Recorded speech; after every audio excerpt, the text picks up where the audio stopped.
है कि आपके साथ जो कदम से कदम चलने वाले जो साथी थे या कहा जाए पार्टी के कुछ सहयोगी थे, आज वो बगावत पे हैं। विधायक जी, 2027 में दातागंज विधानसभा के लिए बड़ी चुनौती भी है।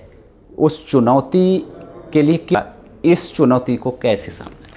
नहीं, जनता ने तो ये सब उनकी वजह से मिला है। जनता से जुड़ाव तो और बढ़ेगा, क्योंकि उनको जो काम होंगे कुछ और तेज़ी से हम करने का प्रयास करेंगे।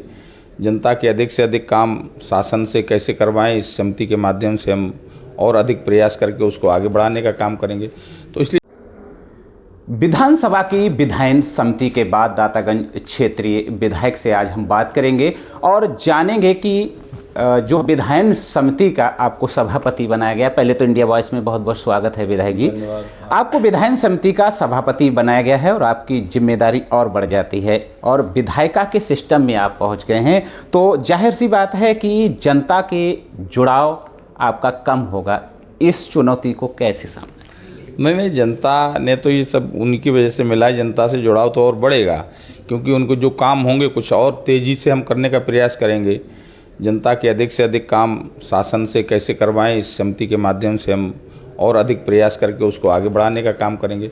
तो इसलिए जनता के साथ तो हमारा काम ही है, मेन वहीं रहना है, उन्हीं के बीच में रहना है। मैं तो आज भी दातागंज में बैठा हूँ, अपने क्षेत्र के लोगों के साथ बैठा हूँ और इन्हीं के साथ रहना है। दातागंज विधानसभा में जो कार्य हुए हैं उनको मैं नहीं गिनाऊंगा क्योंकि वो जनता के सामने हैं, पर लोगों की उम्मीदें विधायन समिति के सदस्य बनने के बाद बढ़ गई हैं। इस पर आप कैसे? नहीं, निसंदेह जो जिम्मेवारी मिली है, मैं चाहूँगा कि पूरे जनपद में जहाँ भी मेरी ज़रूरत होगी और जहाँ भी विकास के लिए प्रयास करने की आवश्यकता होगी, हम सब विधायकगण और हमारे पार्टी के संगठन के सभी लोग मिलकर जनपद के विकास में कहीं ना कहीं बढ़ोतरी करने का काम करेंगे। एक चीज़ और विधायक जी, 2027 में दातागंज विधानसभा के लिए बड़ी चुनौती भी है। उस चुनौती के लिए क्या योजना? नहीं, मुझे तो लगता नहीं है कि कोई चुनौती है। ये तो हर बार कहते हैं, माननीय योगी जी और मोदी जी के नेतृत्व में पूरा देश और प्रदेश मजबूती से आगे बढ़ रहा है और जनता जो है, जो असली वोटर है, वो मोदी जी और योगी जी की नीतियों के साथ, हमारे विकास के साथ, हमारे पार्टी के साथ, हमारे संगठन के साथ, सभी जन सामान्य का हमको जो जनता जनार्दन है उसका समर्थन है, उसका आशीर्वाद है।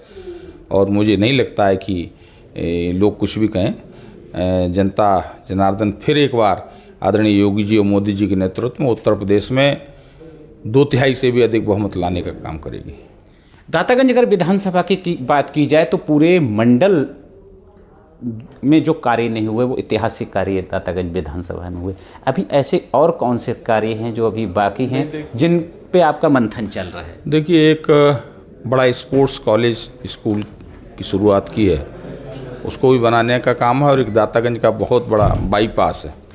ये 2 बड़ी प्राथमिकता के हमारे काम हैं।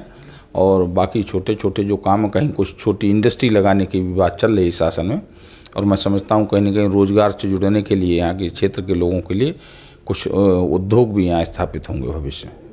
विधायक जी, एक बड़ा सवाल है कि आपके साथ जो कदम से कदम चलने वाले जो साथी थे या कहा जाए पार्टी के कुछ सहयोगी थे, आज वो बगावत पे हैं।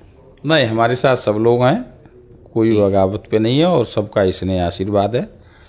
छोटी मोटी कोई बात आपस में होती होगी, लेकिन समय आने पर हमारी पार्टी की विशेषता है कि भारतीय जनता पार्टी का एक एक कार्यकर्ता पार्टी के साथ है, पार्टी के निर्देश के साथ है, और मुझे विश्वास है कि सब लोग मिलकर उत्तर प्रदेश में पुनः परचम लहराने का काम करेंगे। अब विधायन समिति का सदस्य बनाया गया है, दातागंज की जनता जो उम्मीद किए है तो उस पर कैसे खड़े हो? देखिए, ये तो एक लीगल प्रोसेस है। इसमें प्रतिनिहित विधायन समिति में जितने भी विभाग हैं उनके नियम लोकतांत्रिक पद्धति के अनुरूप हैं, सुगम हैं, सरल हैं, जन सामान्य की आकांक्षाओं के अनुरूप हैं। अगर नहीं है तो हमारी समिति उन सबका पुनरीक्षण करके उनकी एक रिपोर्ट देने का काम करेगी। और मैं समझता हूँ कि जहाँ भी जिस विभाग में कहीं कोई विसंगति है तो उसको दूर करने का काम हमारी समिति करेगी।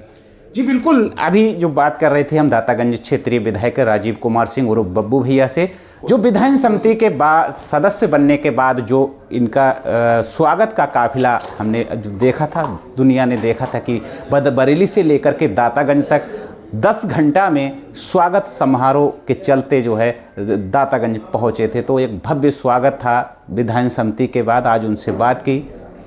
आज के लिए बस यही। बधाइयों से इंडिया वॉइस के लिए विजय राठ।